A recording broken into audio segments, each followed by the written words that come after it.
Linha de Frente.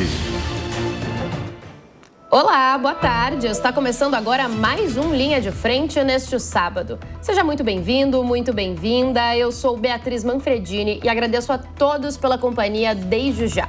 No programa de hoje, nós vamos debater alguns dos assuntos que agitaram o Brasil nesta semana. Nessa jornada, me acompanham hoje a economista Lia Lopes, a jornalista Ellen Brown, a advogada criminalista Luísa Muchon e também a economista Nathalie Wendel. Meninas, boa tarde. Muito obrigada mais uma vez por participarem da bancada feminina do Linha de Frente, sempre com mulheres muito especialistas para falar de diversos assuntos que agitam, então, o Brasil e o mundo. A gente começa hoje falando de Brasil. Isso porque líderes da direita e da extrema-direita por aqui vêm insistindo que uma das prioridades para 2026 é ampliar a presença no Senado. Por trás desse objetivo está um ponto: a possibilidade de abrir processos de impeachment contra ministros do Supremo Tribunal Federal. Mas, diante de um ponto ainda pouco claro na Constituição brasileira, o ministro Gilmar Mendes, do STF, se posicionou.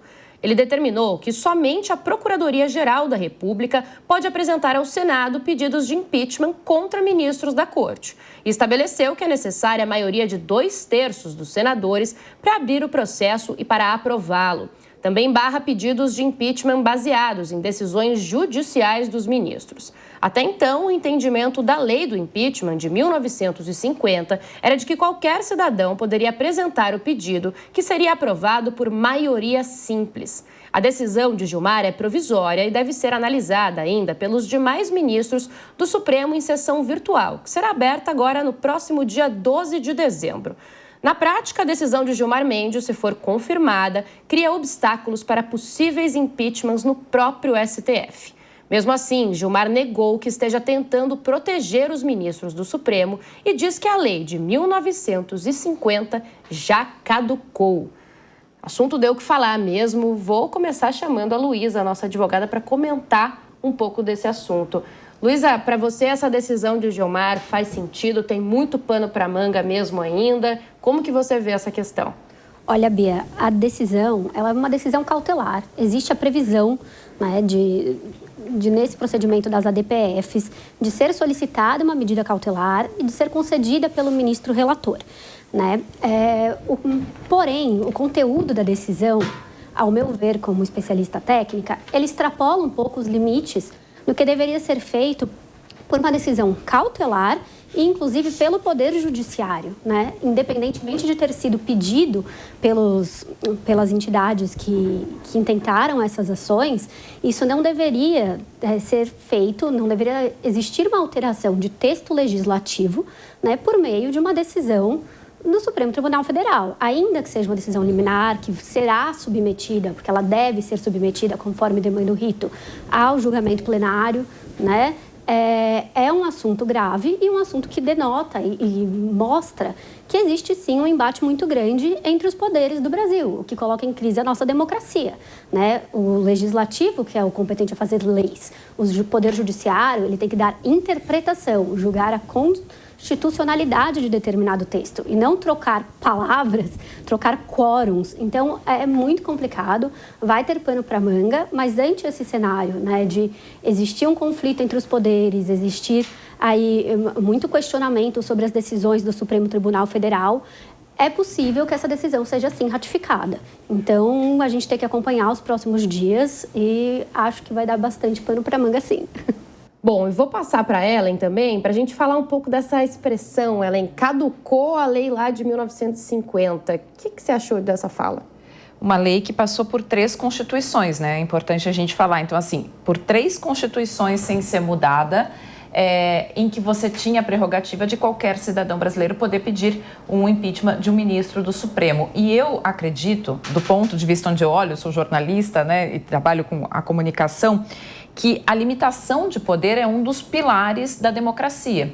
Quando a gente mexe nessa limitação de uma forma que ela é claramente defensora de interesses de uma categoria, é muito ruim. Você mina as instituições. Porque o que faz uma instituição ser minada? Quando você conversa com as pessoas, a gente, né, fica fazendo pesquisa qualitativa, ouvindo a população, uma instituição ela é minada quando as pessoas sentem que ela está sendo usada apenas em uso próprio, né? Apenas para o benefício de quem faz parte daquela instituição. E, infelizmente, a gente está em vivendo uma década em que os poderes estão desequilibrados e que a imagem dos poderes, e aí legislativo, judiciário e o próprio executivo, está cada vez mais atrelada a esse uso próprio. Quer dizer, aqui tem uma corte se usando os seus benefícios apenas para se proteger. Isso mina a democracia, isso mina a confiança nas instituições. Isso é muito ruim para uma estabilidade institucional que a gente precisa perseguir, que, como eu disse, há uma década está bastante abalada.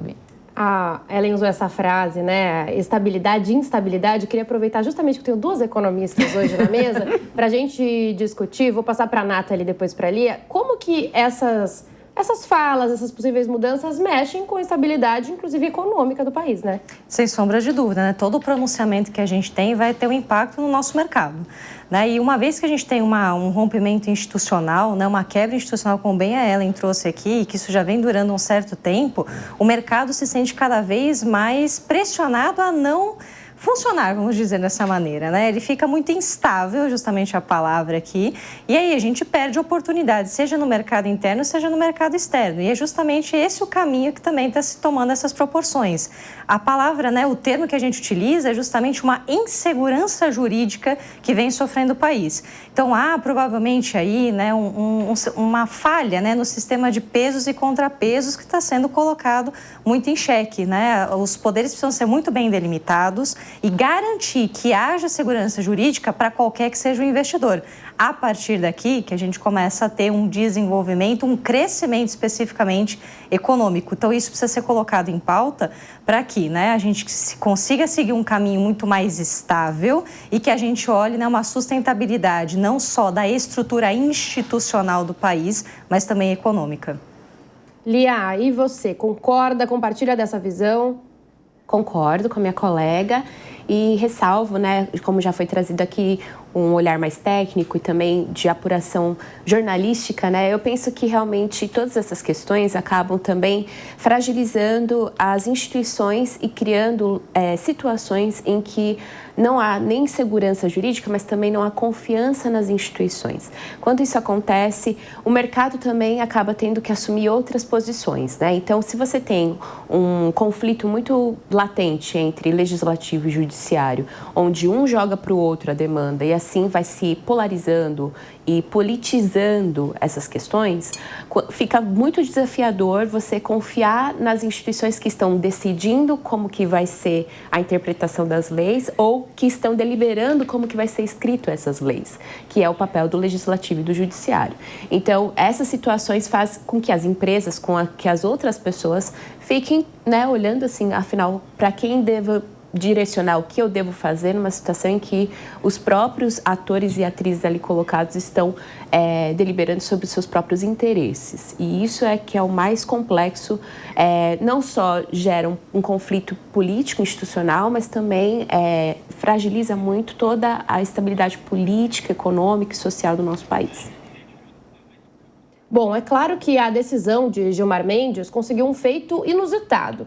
Uniu governistas e oposição. Os parlamentares de diferentes partidos criticaram duramente a proposta, que só colocou mais lenha na fogueira e virou a relação, do que já ficou a relação entre o Congresso e o Supremo Tribunal Federal.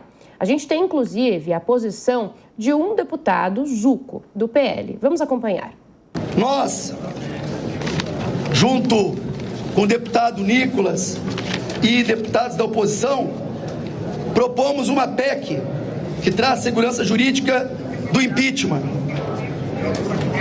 Esta PEC apresentada reforça o caráter republicano do impeachment, restabelece a competência exclusiva do Senado Federal e impede interferências indevidas do Poder Judiciário. Vou voltar para Ellen para a gente comentar. Então, tem pauta que une todo mundo, no fim das contas, né? E a crise tá longa. Tem pauta que une todo mundo, né, Bia? A gente diz, como é que vai ter esse acordo? Bom, pelo menos o Supremo conseguiu fazer um acordo ali no Congresso, que é uma coisa bastante difícil, porque a gente ouviu aqui a fala do Zucco, mas você pode também mencionar a fala do Davi Alcolumbre, presidente do Senado, né? E que não é um oposicionista raiz do governo, está no momento meio, mas não é um oposicionista raiz do governo, né? Que também vai nesta linha, porque você está, de alguma maneira, atacando uma instituição e dando munição para o discurso daqueles que são mais radicais, né? Porque o que essa ação do ministro Gilmar fez foi justamente municiar aqueles que são mais radicais. Todo mundo sabe, não é segredo para ninguém, que o PL, o partido de Valdemar da Costa Neto, tinha ali como grande objetivo para 2026 conseguir o maior número de senadores, e por trás desse objetivo estava justamente você ter uma pressão política para empichar ministros do Supremo, porque aí você fechava ali o poder, ou seja, você tinha o legislativo e conseguia ameaçar o poder judiciário. Ruim, porque ideologicamente você está usando ali um poder contra o outro. O problema é que você não pode solucionar algo ruim com algo pior ainda, né? Você não pode lidar com mais autoritarismo ao trabalhar com o autoritário. E é isso que as nossas instituições precisam entender, que não tem como você solucionar uma crise. Quando uma coisa começa errada, você não vai solucionar ela vindo com uma interferência ainda maior. É isso que parece não ter sido compreendido, e agora você fortalece justamente esse discurso mais radical. Bom, a gente também tem a reação do presidente da Câmara, Hugo Motta. Vamos acompanhar. A decisão do Supremo Tribunal Federal acerca da mudança do rito, dessa questão do impeachment de ministros do Supremo, eu penso que ela é fruto muito da polarização política que hoje estamos vivendo. Você tem um certo movimento de posicionamento, principalmente ali no Senado, acerca da possibilidade de se realizar o impedimento de ministros da Suprema Corte. E tudo isso vem a calhar com aquilo que falei um pouco antes, que é entre a independência e a harmonia entre os poderes. Quando há essa interferência, é muito ruim. Pois é, fala então do Hugo Motta, presidente da Câmara. Nathalie, passo também a bola para você. Mais uma reação, então a gente está falando dessa crise em cima de crise no país. É isso que a gente pode colocar, digamos assim? Sem sombra de dúvida, né? Uma crise institucional que ela vai se desdobrando, né? Por fatos ali econômicos, né? A gente está tendo aí crescimento, né? Muito pífio, né? Durante esse período. Então, tem também questões internacionais, né? Quando a gente olha ainda a questão do tarifaço ainda impactando. Então, tudo vai gerando uma bola de neve que a gente não sabe muito bem por onde sair, na verdade, né? Então, gera um ambiente extremamente instável e não sabemos como articular, né? Não sabemos ainda como sair dessa situação extremamente crítica e precisamos encontrar soluções o mais breve possível. Eu acredito que sem a gente conseguir realinhar os poderes, avaliar, né, as questões externas e internas, a gente não vai conseguir pensar o Brasil para o futuro. Luísa, essa situação fica complicada, inclusive pensando no Supremo Tribunal Federal, na relação com a população, que também teve algum desgaste. Como que você analisa? É claro, a população ela já não acredita no Supremo Tribunal Federal, né? Aliás, a população ela não tem que acreditar no Supremo, mas eles não confiam na instituição. Você vê, por exemplo, há pouco tempo atrás eu estava conversando com uma pessoa que me reportou que teve a sensação de que, no caso sobre o 8 de janeiro e os atos golpistas, era o Supremo Tribunal Federal contra os réus e não a Procuradoria, né? Então, a gente tem uma situação em que a própria imagem do Supremo, os ministros do Supremo, eles são discutidos diariamente. Isso virou assunto entre todo mundo, isso virou pauta entre todo mundo. E as pessoas criticam, e não criticam apenas decisões e posicionamentos, mas a figura dos ministros, o que cada um é. E é muito complicado quando você entra numa instituição que está ali imbuída na posição de julgar, né, e de guardar a Constituição Federal, quando você tem esse entrosamento político, quando isso daí se mistura entre o dia a dia das pessoas. O judiciário sempre foi um poder que nunca apesar de ser uma indicação política, né, o cargo do Supremo Tribunal Federal, ele não é conquistado por meio de eleições iguais aos outros poderes. Então, você tem uma diferença, você tem uma divergência, justamente para tentar garantir uma imparcialidade e tentar garantir que as pessoas confiem naquela decisão e façam valer a decisão trazida pelo Poder Judiciário. E quando você tem guerra de instituições, guerra de poderes, ministros sendo considerados eles os inimigos, as pessoas comentando decisões judiciais e às vezes sem nem entender tão bem as decisões judiciais, você causa um alvoroço e uma sensação de instabilidade que é muito ruim e é prejudicial em todas as esferas do nosso país. Ellen estava assim concordando, quer completar, Ellen? Eu estava vendo ela assim. Não, é porque eu estava ouvindo a fala do Hugo Motta, né? E o que a analogia que se pode fazer é que essa decisão do ministro Gilmar Mendes é exatamente a PEC da blindagem do STF, né? É o que a Câmara Federal tentou fazer para se blindar, né? Para que apenas ali dentro da sua corporação você pudesse autorizar as suas próprias investigações, e a população se revoltou, e a população gritou e acabou tendo que derrubar, é o que o Supremo está fazendo nesse momento consigo. Né? Exatamente a mesma analogia a gente pode fazer. Então, a gente vê ali o Hugo Motta chiando, foi o que eles fizeram aqui e que a população derrubou. Me parece que, desta vez, a reverberação está sendo igual, a população também está, né, bastante incomodada com esta decisão. Resta ver como é que vai se articular agora a costura em relação a isso. E volto a chamar também a Lia para a gente falar um pouco de como isso pode impactar, inclusive, na eleição de 2026. Acho que bastante, né? Já está configurado aqui um cenário de disputas muito concretas, em que esses atores também têm influência nas eleições do ano que vem. E, obviamente, numa conjuntura em que partidos políticos, candidatos estão sendo julgados. Então, tudo isso fica muito instável, né? Mas o que me chama a atenção é o fato dessa lei que regulamenta o impeachment dos ministros de 1950 também passar por um processo de revisão. Então, muito provavelmente o Congresso vai aproveitar essa oportunidade, talvez ali, de fazer uma análise dessa situação e talvez regulamentar isso com outros tipos de projetos, e aí vai virar uma arena que pode ser mais complexa, impactando consequentemente também nas eleições do ano que vem. Então, para mim, o cenário está posto, vai ser uma guerra que não vai terminar tão simplesmente, não. A gente está fechando o ano, assim, com fogo já para o ano de 2026 começar com tudo. Inclusive, o Congresso acabou ameaçando mudar o destino de Carla Zambelli, que estava ali definido como moeda de troca, ou pelo menos como em protesto a essa fala e essa decisão, enfim, essa colocação de Gilmar Mendes. Isso também é ruim, né, Luísa? Porque mexe com uma decisão previamente tomada. Claro, né? Gente, assim, o destino da Carla Zambelli, ela não deveria ser uma moeda de troca, ela não deveria ser colocada ali como uma sanção ao Supremo por uma decisão de um ministro, né? E assim, lembrando também que o Gilmar Mendes, obviamente, que ele poderia não ter dado esta decisão, ele poderia não ter concedido todos os efeitos que ele concedeu à lei, mas também foi uma ação provocada por instituições, né? Pelo Partido de Solidariedade e também pela Associação dos Magistrados Brasileiros. Então, ele não se movimentou sozinho, existe mais gente, existe mais apoio, né? E assim, é toda uma engrenagem que existe por ali. Mas você colocar, óbvio que tudo é político, mas você colocar o destino da Carla Zambelli, a questão de uma decisão que já havia sido tomada, que já estava resolvida a questão, de novo na mesa, como uma forma de vingança, como uma forma de retaliação a uma decisão judicial que ainda também será validada, né, e confirmada pelo Pleno, e a gente vai ver o que vai acontecer ali, também é muito complicado. Né? Não deveria ser assim. A gente parece que estamos lidando com crianças mimadas e não com dois poderes democráticos do nosso Brasil. A gente falava, parece que a gente está lidando com crianças mimadas. Eu estava ouvindo essa conversa aqui em outros bastidores também da programação da Jovem Pan, todo mundo falando nesse sentido.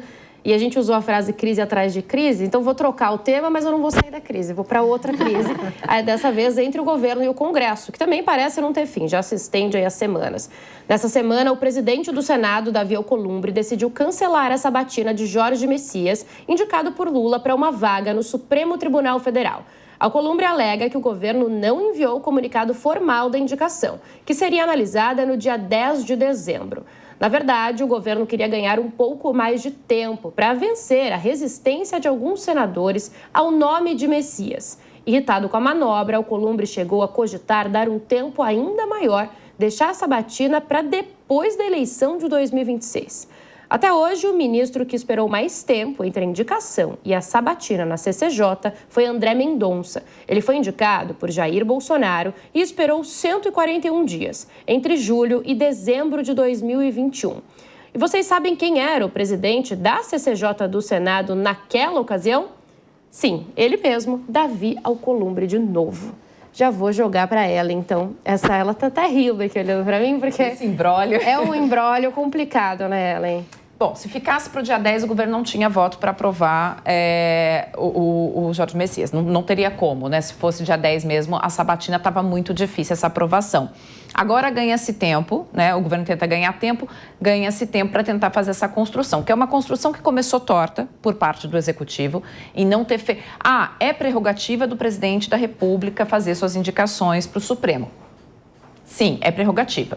Agora, todo presidente da República sabe que é de bom tom você fazer uma conversa ali com o Legislativo sobre este tema.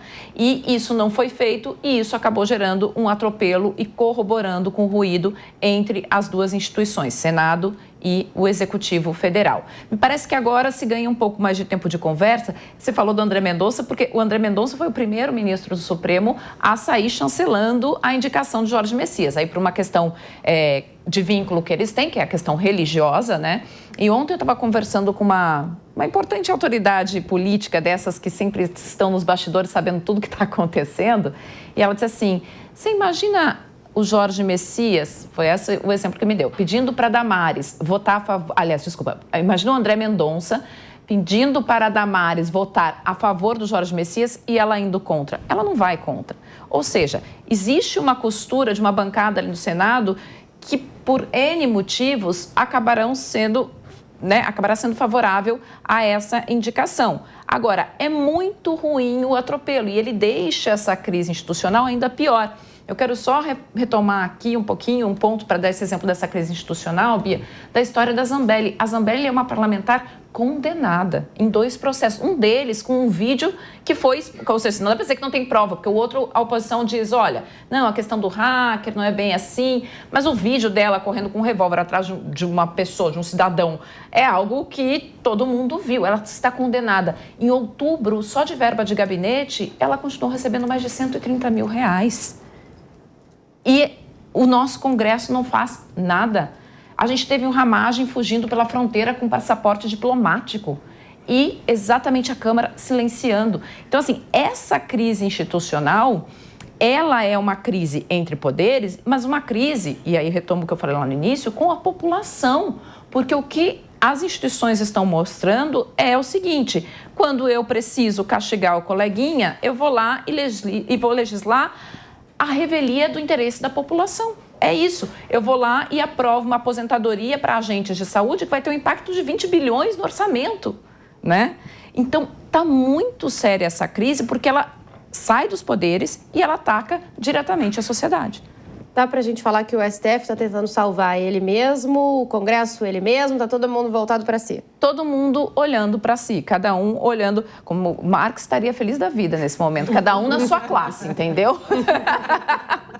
E eu também queria pedir uma palavrinha da Nathalie, que estava o tempo todo concordando também com a Ellen. Diga, Nathalie. Eu vejo assim, além da crise institucional, acho que a Ellen trouxe um ponto, na verdade também uma expressão, acho que hoje é o dia das expressões, né? A questão da independência. Isso é muito questionado do ponto de vista econômico e talvez eu não possa fazer um paralelo, e acredito que a Luísa pode nos ajudar. Mas quando a gente discute independência, autonomia do Banco Central, ele é uma autoridade, né? Precisa ter um corpo técnico ali para decidir questões econômicas do nosso país. Só que, por outro lado, você não tem o apoio populacional que vai decidir ali se a gente quer aumentar ou reduzir a inflação ou aumentar ou reduzir o desemprego. Então, é uma decisão estritamente técnica. E, para isso, você tem, vou colocar entre aspas, tá, essa blindagem, essa independência, e o termo certo é autonomia do nosso Banco Central, tá? Para que se execute esse tipo de ação política. Quando a gente olha o STF, eu entendo, né, que existe uma certa tecnicidade, precisa ter, né, o jurídico precisa ter ali a sua sua independência e todos os poderes precisam ter a sua independência. E você precisa ter um corpo qualificado para que você possa tomar suas decisões.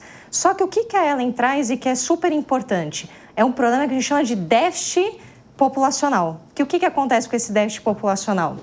As pessoas votam indiretamente para que haja essa blindagem, ou seja, elas vão ser representadas por esses diversos representantes, seja ali da decisão econômica, seja da decisão do judiciário. Então, a dúvida, a gente está exatamente, acho que nesse desequilíbrio. Em que momento a gente vai optar por uma maior tecnicidade e, por outro lado, né, em que momento esse déficit, né, essa vontade populacional vai ser representada pelos nossos representantes? Então, tem que ter um jogo, um equilíbrio entre a técnica e o que, de fato, a população está precisando. Então, não adianta ter um ministro extremamente técnico que não consiga atender os anseios populacionais, de acordo, e aqui a gente tem que sempre colocar, de acordo com o Estado Democrático de Direito. Então, isso tem que ser preservado. Agora, a gente não está achando esse equilíbrio, eu acho que é aí que está a maior dificuldade. Então, é essa independência versus, né, a vontade, a necessidade que se tem de atender esses anseios populacionais. E há um discurso aqui que a gente ficaria horas, porque é muito difícil você estabelecer esse equilíbrio. Então, esse, para mim, é o ponto assim, mais central e dificultoso da gente até, inclusive, fazer esse paralelo, né? Dei o exemplo da questão econômica, mas isso também tem que ser levado, seja no legislativo, no executivo e no próprio judiciário. A população tem que ser ouvida e com técnica. Meu editor-chefe fez uma provocação aqui no meu ouvido que eu vou passar para a Luísa e para a Lia, que é o seguinte: tem prejuízo ficar tanto tempo, então, sem alguém nesse cargo, com essa espera que pode durar até depois das eleições de 2026? Aí de você eu quero saber o prejuízo para o STF e dali o prejuízo econômico disso, ou não. É bom? Está economizando? O que dá para a gente entender? Diga, Lu. O prejuízo para a instituição existe, né? Você fica com um cargo vago. E assim, já não são muitos ministros. Você tem um Supremo Tribunal Federal supercarregado, né? Com diversas ações que chegam lá diariamente. E é importante você ter o quórum completo. Até mesmo para julgamentos, por exemplo, o julgamento plenário. Você precisaria do quórum completo. São 11 ministros. Né? Você vai ter um ministro a menos para julgar, por exemplo, a questão da ratificação da decisão do Gilmar Mendes. Óbvio que existem regras regimentais sobre o empate, mas isso causa um desequilíbrio dentro da instituição. Então, não é bom você demorar muito.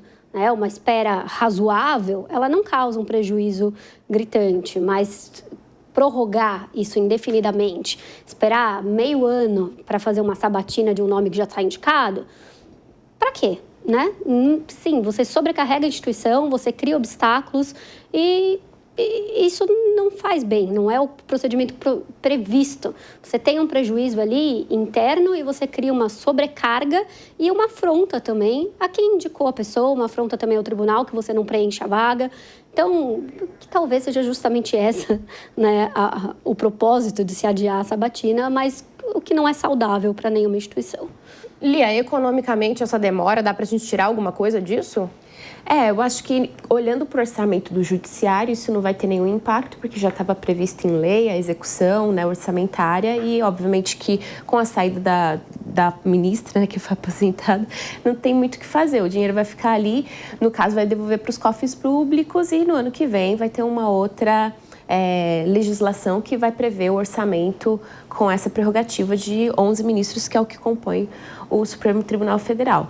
Agora, eu acho que a Luísa trouxe muito bem. Eu acho que o prejuízo é o impacto nas decisões judiciais que vão ficar paradas e que, por vezes, não são só de matéria política, como a gente tem visto, né? Mas o Supremo, ele decide sobre muitas outras questões que também têm impactos econômicos, né? E quando você tem uma corte que está defasada, isso pode impactar também nessas decisões. Então, processos que estão esperando determinados julgamentos vão ficar parados e isso sim pode ter um impacto econômico muito mais grave, ao meu ver, do que orçamentário, pensando ali na execução do judiciário. Bom, saindo da esfera política, mas nem tanto, porque esse também é um problema político, um problema de violência, um problema de gênero. A cidade de São Paulo nunca esteve tão perigosa para nós, mulheres. As ameaças sempre estiveram por aí, mas neste ano a capital paulista bateu um recorde triste, o de feminicídios. De janeiro a outubro foram registrados 53 assassinatos de mulheres, em casos envolvendo episódios de violência doméstica ou familiar. Isso sem contar nas inúmeras tentativas de assassinato, como o caso recente de um homem que arrastou por 1 quilômetro a ex-mulher, que teve as pernas amputadas e segue internada até agora. Só para registro, desde 2015, o crime de feminicídio está tipificado no Código Penal, com penas de 20 a 40 anos de prisão. É difícil até começar a falar disso, né, gente? Vou começar com a Luísa para a gente puxar esse gancho das penas, porque aparentemente não adianta ter penas de 20 a 40 anos, né? Não, eu sempre falo que o Poder Legislativo, ele gosta de criar tipos penais, gosta de aumentar as penas como uma forma de demonstrar para a população de que algo está sendo feito. Mas a verdade é, quem comete o crime não para pensar na pena que vai ser imposta a ele se cometer determinado crime. Então, você pode colocar 100 anos como pena máxima.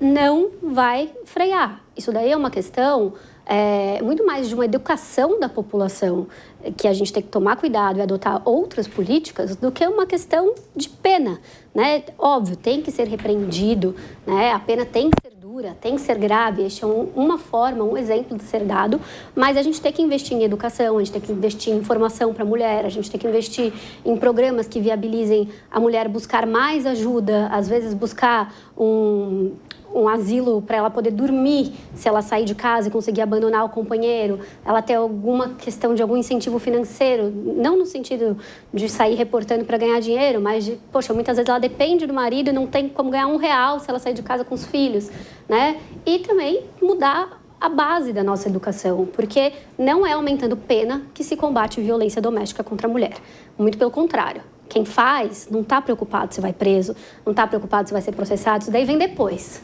Né? Na hora que está fazendo, é o poder, é a subjugação da mulher, é como a pessoa se sente maior e dono daquela pessoa, o que ninguém deveria se impor dessa forma em relação à outra, sobretudo em relação ao gênero.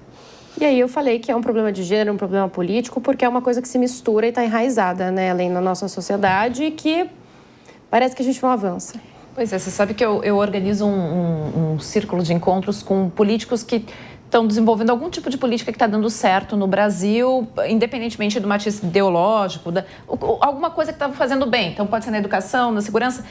E ouvindo políticos que fizeram bons programas de segurança pública, a gente tem o governo do Estado do Espírito Santo, Rio Grande do Sul, Piauí, são alguns dos exemplos que hoje se destacam na segurança pública, todos usando ali o que tem mais ou menos um mesmo padrão de modernidade, que é mapeamento de dados, zonas onde você tem maior número de crimes, e aí você aumenta ali o policiamento, programas sociais aliados à segurança pública, e esses governos conseguiram, então, bons resultados. Mas absolutamente todos eles, quando a gente conversa e diz assim, e os crimes contra a mulher? Todos reconhecem, esse é o nosso gargalo. Por que eu estou trazendo isso aqui? Porque quando todos eles dizem, esse é o nosso gargalo, a gente não está mais falando só de uma questão de segurança, a gente está falando de uma questão cultural, né? Nós somos um país violento e nós somos um país que enxerga a mulher num lugar diferente, que é um lugar inferior. Né? Você pode dizer, eu não penso assim individualmente, mas enquanto sociedade esse tecido está colocado. E está colocado no ponto em que um jovem que ficava com uma menina, ou seja, eventualmente se encontrar no franco, não era isso, vai para uma balada, encontra essa menina com outro e se sente no direito, numa raiva tão grande de atropelar essa menina e arrastá-la por 1 quilômetro. Então, assim, em que momento nessa cultura você se sente no direito de fazer uma coisa dessas? E aí a Luísa apontou muito bem, o punitivismo, ele não impede isso. Ele pode ser pedagógico, talvez, quando a pessoa está presa e aí vai ter que encarar a consequência do seu ato. Mas ele não impede isso, né? O que impede isso é uma reconstrução para você ensinar que estamos todos lado a lado, nem aqui, né? Nem abaixo, nem acima. Nós estamos lado a lado, na mesma esfera de igualdade. Mas quando você conversa com todo mundo que trabalha segurança pública de forma técnica, eles são unânimes em reconhecer que no Brasil a violência contra a mulher é o grande gargalo, porque ela não se trata apenas, aqui entre aspas, de violência. Ela se trata de uma concepção cultural brasileira. E aí a gente passa, né, por diversos outros assuntos, como educação, como a parte financeira, como políticas para que as mulheres consigam ali se desenvolver no ambiente de trabalho, até mesmo na parte da maternidade, né, Lia? O que dá para a gente pensar em políticas que poderiam ser efetivas de fato, não só pensando lá atrás, depois que já aconteceu, como a Luísa e a Ellen pontuaram, né? Eu acho que vale destacar que a questão do feminicídio, ele é um complexo de questões envolvendo a mulher, que não é só um tipo da violência física que mata, né? Mas antes disso, os sinais dos outros tipos de violência, violência patrimonial, violência psicológica. E tudo isso vai se somando ao ponto de chegar nesse resultado final do feminicídio, né? Então, uma das questões que a gente conversa muito no âmbito econômico é de pensar na independência financeira das mulheres para que elas possam justamente tomar decisões, fazer escolhas e assim se precaver numa situação de identificar esses sinais de violência, conseguir sair dessa circunstância sem ter a dependência do seu companheiro, companheira ali naquela situação.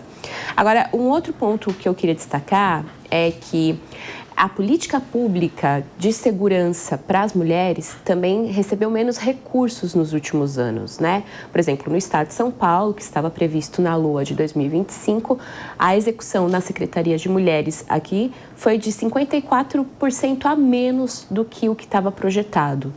Então, isso já mostra que não há uma vontade política também em fazer com que essa ação diminua, ou seja, há também uma necessidade de uso do recurso para a política pública, né? Então, para os centros de acolhimento, para as delegacias, para todos os sistemas que corroborem para a recepção dessa mulher e para o encaminhamento dela numa situação de segurança. Assim como também no governo federal. O governo federal executou menos de 15% do valor orçamentário previsto para questões de políticas públicas focadas em feminicídio. Então, isso é um quadro que ele está se arrastando também, né, usando os elementos econômicos, mas para um âmbito político.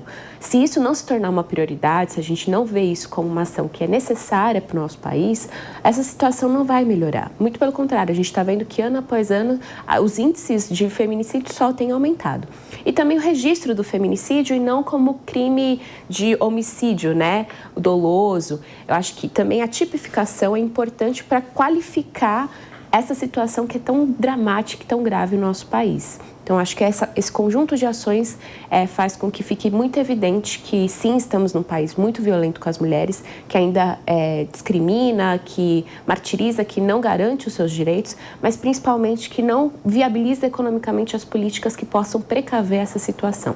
Para a gente dar alguns dados de Brasil, que a situação, infelizmente, não é muito diferente dos exemplos que a gente deu aqui na cidade de São Paulo até agora, em 2025, até setembro, são 1.075 registros de feminicídios e foram mais de 2.700 tentativas, segundo dados do Ministério da Justiça e Segurança Pública. A cada dia, 4 mulheres são assassinadas no nosso país. A Lia estava falando, Nathalie, um pouco de recursos para a pasta aqui em São Paulo. Isso precisa também fazer sentido a nível nacional, né? Sem sombra de dúvida, né? Inclusive, existem estudos, eu cheguei a participar de alguns, da atuação das mulheres na propositura ali de propostas legislativas, né? Então, a atuação, de fato, das mulheres nesse sentido, né? Tanto na esfera, municipal, estadual e principalmente a federal, buscando trazer o recurso, né? Trazendo esse orçamento para a própria demanda, né? Para a própria incentivo ali às políticas públicas voltadas para a mulher.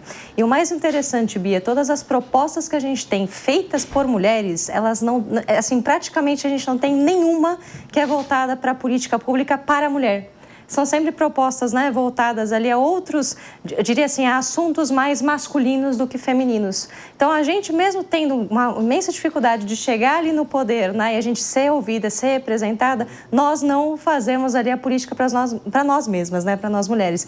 Então, é fundamental quando a gente consegue, né, ali atingir, alçar esse voo ali na representatividade política, a gente conseguir trazer esse recurso para cá. Isso é fundamental a partir justamente das nossas proposições e a nossa atuação também ativa. Então, é fundamental a gente também ser muito participativa ali para poder tentar reverter e trazer esse dinheiro para a política pública voltada para a mulher. Bom, e nós estamos aqui num programa que semanalmente tem uma bancada só de mulheres, trazendo, né, essa representatividade feminina. A maioria da população é feminina. A gente fala muito que a segurança pública é um tema e um dos mais importantes para o eleitorado em 2026. Isso aparece, né, nas pesquisas, quando as pessoas são questionadas sobre preocupações, saúde, educação. Segurança pública tem figurado entre os principais. Até por isso, muitas das autoridades têm se debruçado sobre o tema, mas não sei se tem se debruçado o suficiente sobre segurança pública para mulheres e como que isso pode impactar para um eleitorado que é majoritariamente feminino. Majoritariamente feminino e um eleitorado que vem decidindo eleições não só no seu voto, mas na influência que provoca. Isso é muito importante a gente lembrar, né? Nós falamos de um país em que nós temos, não vou lembrar agora o número, mas é um número muito expressivo, são mais de 5 milhões de mulheres que são chefes de família, né? Então, essas mulheres, elas exercem uma influência ali sobre os seus na hora de votar.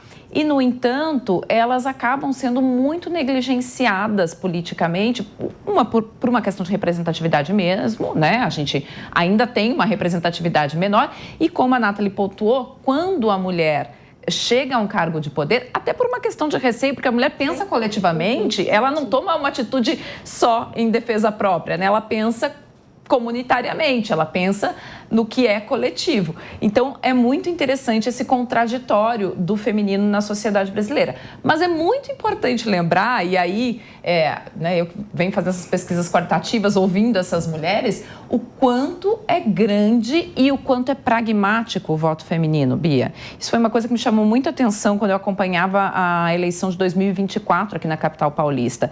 E eu gosto de dar esse exemplo, porque as pessoas acham que a mulher ela é mais emotiva, isso, aquilo, é completamente diferente na hora de votar. Quando eu ouvia de homens a seguinte coisa: olha, eu não vou votar na fulaninha porque a fulaninha foi patrocinada pelo Jorge Soros ideologicamente, enfim, todas essas histórias que a gente já ouviu. Sim. E aí você ouvia da mulher, ela dizendo assim: eu vou votar no cicraninho porque é o seguinte, a minha vizinha estava há 2 anos tentando creche para o filho e não conseguia. E agora ela conseguiu. Então agora eu vou votar no fulaninho porque tem vaga na creche. Ou porque eu consegui fazer o exame que eu estava esperando. Então o voto feminino ele é pragmático e ele influencia. E seria muito bom começar a pensar mais nesse eleitorado. Nathalie, quer completar? Não, sem sombra de dúvida. E a Ellen traz, além desses pontos, uma coisa que talvez a Lia também consiga nos ajudar. A gente tem muito estudo que traz, assim, microeconomicamente pensando nesses pequenos lares, esse voto pragmático não é só para a questão orçamentária da chefe de família. É aquela mulher que fica em casa e exerce a atividade do lar. E a gente não mensura esse recurso, né? É um impacto tão grande dessas mulheres que não estão ativamente no mercado de trabalho, mas que elas decidem no voto. Né? Elas influenciam justamente por essa questão. Preciso de creche, eu preciso, né, de um exame, eu preciso ter um amparo. Então, é todo um jogo ali de praticamente... Elas estão executando a política pública através do voto. E são, assim, pouquíssimas, né? Pouquíssimas vezes que elas são realmente ouvidas, né? E é um recurso que é totalmente desperdiçado, né? A gente não coloca isso em prática. Então, realmente, né? Um eleitorado precisa ser ouvido, precisa ser colocado ali, precisa ter voz. Precisa ter voz. Lia, a Nathalie tinha te chamado, quer completar também? Eu acho que eu concordo com o que a Nathalie trouxe, porque eu também acho que as mulheres agora, além disso que a Ellen trouxe, do pragmatismo, do voto, eu acho que também está se gerando uma consciência sobre toda essa situação. Não é à toa que houve toda uma comoção nacional, né? E que as pessoas estão se posicionando cada vez mais. A própria indicação para o Supremo Tribunal Federal de um homem e não ter mulheres dentro desse colegiado, por si só já gerou uma grande comoção nacional. Ou seja, estamos perdendo espaço de poder e espaço de decisões que são fundamentais, ter o olhar feminino também para né, tomada de decisão, para avaliação de circunstâncias que não é só o homem que pode avaliar.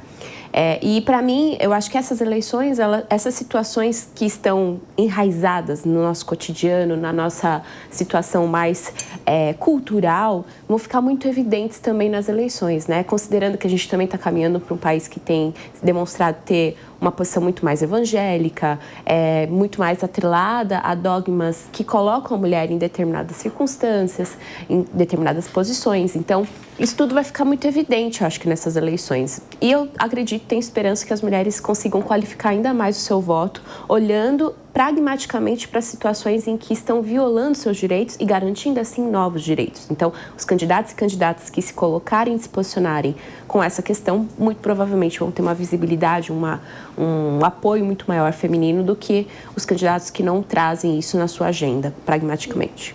Bom, lembrando que esse número alarmante de feminicídios mobilizou até o Supremo Tribunal Federal. Em nota, o presidente da Corte, ministro Luiz Edson Fachin, manifestou repúdio aos crimes recentes e concluiu, abre aspas, o Poder Judiciário conclama toda a sociedade brasileira. A proteção da vida e da dignidade das mulheres não é um tema opcional.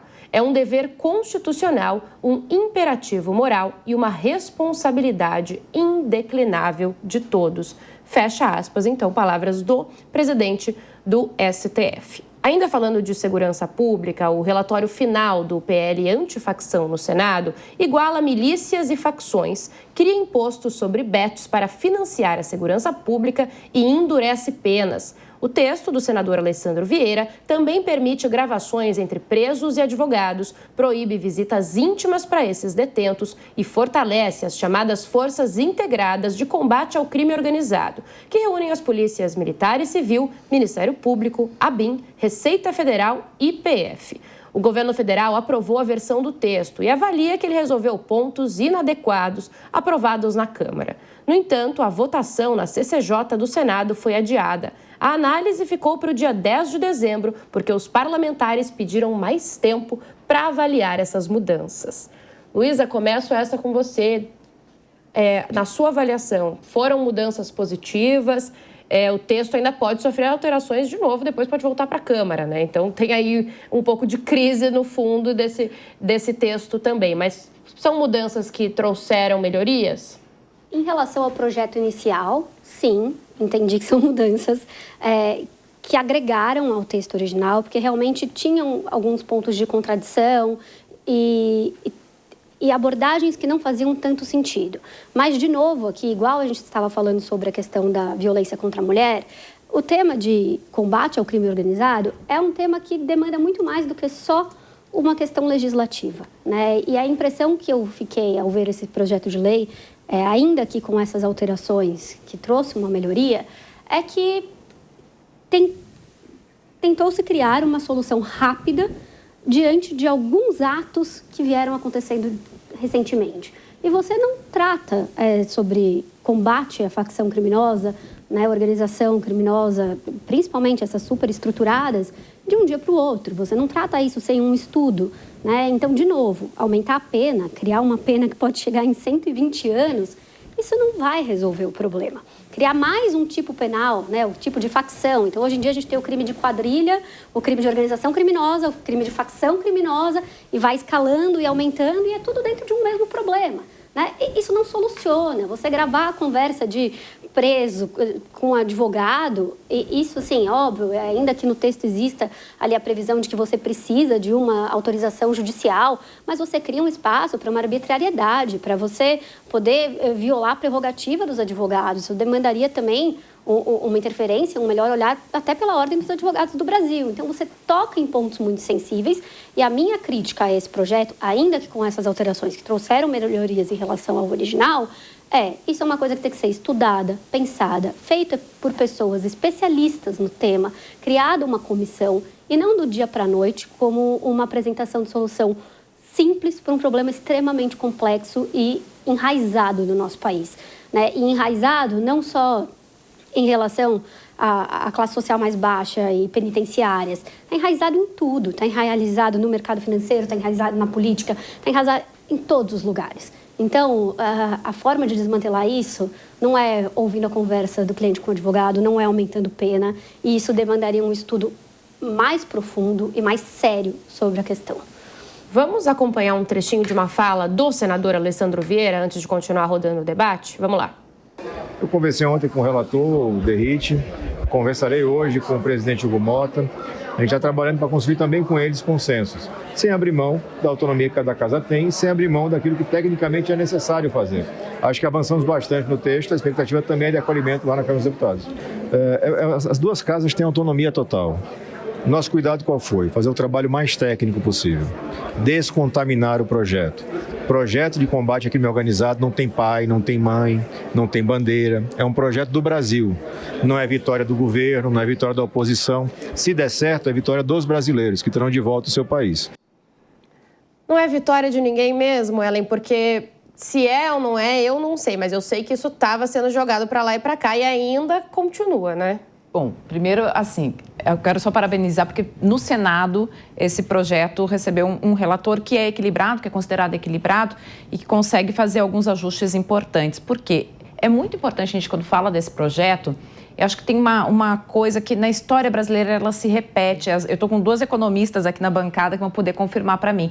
O Brasil sempre teve uma história assim que tinha uma elite intelectual mais ligada à esquerda que vive dizendo que está protegendo o direito do cidadão, que daquele que ganha menos, quando na verdade está protegendo seus próprios direitos. E aí eu falo de uma elite do funcionalismo, né? Que cada vez que você fala em fazer reforma administrativa vai lá para a rua dizendo não, nossa, vão cortar o funcionalismo. Mas não é a professora que ganha R$3.000, é quem está ali na elite do funcionalismo, mas vem com esse discurso do nós contra eles, do trabalhador versus rentista, como se estivesse protegendo os mais próprios quando protege seus próprios interesses. Por que eu fiz esse preâmbulo? Para trazer o projeto antifacção. É incrível como um projeto desses, da forma como foi aprovado, é vendido como uma solução para a segurança pública, endurecendo penas, trazendo até 120 anos de penas, quando, na verdade, ele foi lá e tentou atacar instituições que estão sendo fundamentais para fazer investigações, sobretudo no setor financeiro, onde a gente muito graúda está envolvida em esquemas muito complicados. E aí você ataca a autonomia da Polícia Federal, a autonomia do Ministério Público, bem no momento em que operações financeiras começam a chegar perto do Congresso Nacional, e faz um projeto que consegue, então, botar um pouquinho de lado essas instituições fundamentais para essas investigações, né? Então, é muito interessante que você venda um projeto como ele sendo um grande projeto da segurança pública do Brasil que endurece penas, quando, na verdade, ele está tentando minimizar e dificultar algumas investigações, que foi o que aconteceu na Câmara, tá? E agora está tentando se corrigir isso no Senado. Por trás de tudo isso, uma grande bandeira de disputa ideológica para 2026, que é a segurança pública. A gente já mencionou, todo mundo sabe que é a grande pauta para 2026. Você tem uma direita que tem esse discurso de endurecimento e que sabe muito melhor articular a questão da segurança do que a esquerda.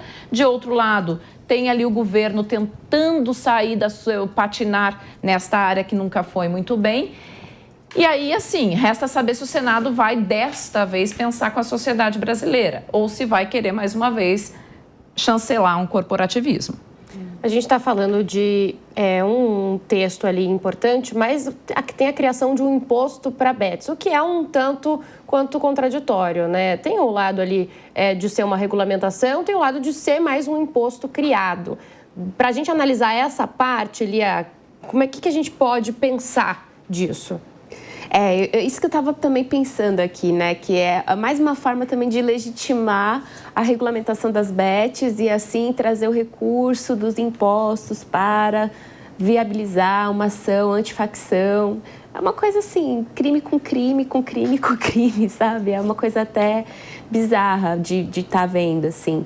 Mas eu penso que isso vai viabilizando estruturalmente, como a Luísa trouxe, o incrustamento do crime organizado dentro das instituições, dentro das estruturas sociais do nosso país, né?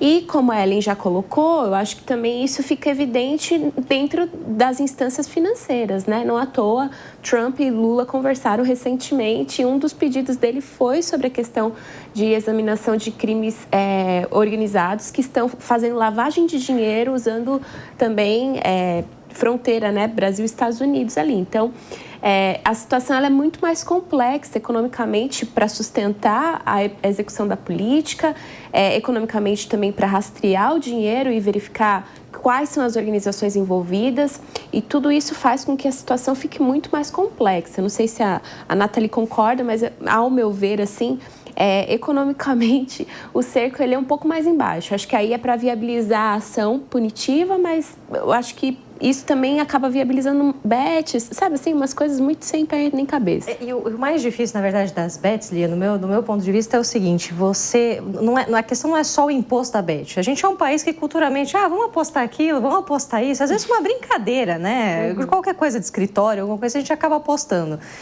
O problema aí é comportamental, você tem que tratar essas pessoas, não é taxar essas pessoas que você vai resolver um problema de comportamento. Perfeito. E mais do que isso, eu coloco só um ponto, assim, a se pensar, né, que eu fico aqui incomodada até de certo modo, né, essa questão de vamos tentar estrangular, né, financeiramente as facções, sim, é um caminho, mas veja, quando a gente fala de bets, a gente está indiretamente em alguns pontos até falando de criptomoedas, criptoativos. Não adianta você taxar esse tipo de instrumento financeiro hoje, né? Porque isso já está fora do país, a gente está em cold wallets, né? A gente está em uma outra realidade que o imposto não chega. Então, não é tão simples fazer esse estrangulamento financeiro para resolver um problema que está enraizado e que já criou outros mecanismos financeiros que tiram essa possibilidade que o imposto tem de talvez mitigar ou tirar, né, ali essa possibilidade do crime organizado. Então, taxa bet, a grosso modo, você na verdade está taxando uma minoria de pessoas que acabam só apostando ali, eu brinco, né, as balas 7 belo do escritório, né, não é o grande motim ali, não é a grande facção criminosa que está ali apostando e estando em bets, né? Então isso está muito mais, já está fora do país, já está em carteiras ali que a gente sequer conhece. Então aí é que está a dificuldade para a gente poder ir de fato e atacar ali a raiz do problema. Eu sei que a segurança pública virou tema até entre o presidente Lula e o presidente dos Estados Unidos, Donald Trump, essa semana. Inclusive, a química entre os dois está cada vez melhor, é o que parece. Nessa semana, o presidente brasileiro procurou o americano. Eles falaram do tarifaço e do combate ao crime organizado. O republicano até admitiu, gosto dele, e disse mais, que tiveram uma conversa muito boa por telefone. Isso é uma rodada rápida, meninas, que a gente está no fim do Linha de Frente, 1 minutinho para cada uma. Ellen, começa analisando um pouco essa nova aproximação dos dois.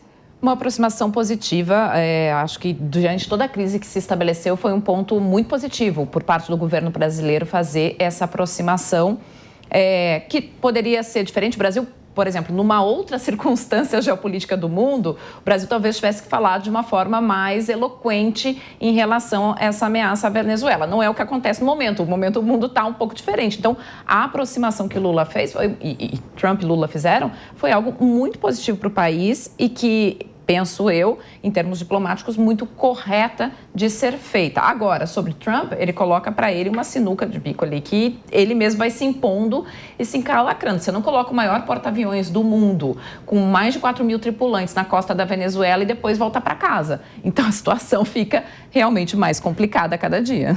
Agora, economicamente é bom, Nathalie? Tem cada vez mais chance de menos tarifas em vigor? A gente espera que sim, né? Quanto menos tarifa para a gente, melhor, uma vez que você viabiliza, né, a tua pauta de exportação, então você encaminha os seus produtos lá para fora, mas que, por outro lado, ainda tem uma certa resistência, né? Uma vez que a gente sempre tem ali o americano no protagonismo, ou seja, se ele tem um certo resfriado, a gente acaba pegando uma pneumonia, uma vez que a gente fica refém ali dessa pauta de exportação, principalmente voltada para o mercado americano. 30 segundinhos, Lia, concorda? Concordo, acho que esse é um momento também que o Trump ficou encurralado por questões inflacionárias, né? Os Estados Unidos, os próprios americanos começaram a pressionar porque não podiam mais consumir esses produtos no valor que era mais adequado. Então, para ele também há interesses concretos aí na redução dessas tarifas. Ele está voltando atrás, não é à toa. Mas para nós, eu acho que é um avanço também para conseguir garantir...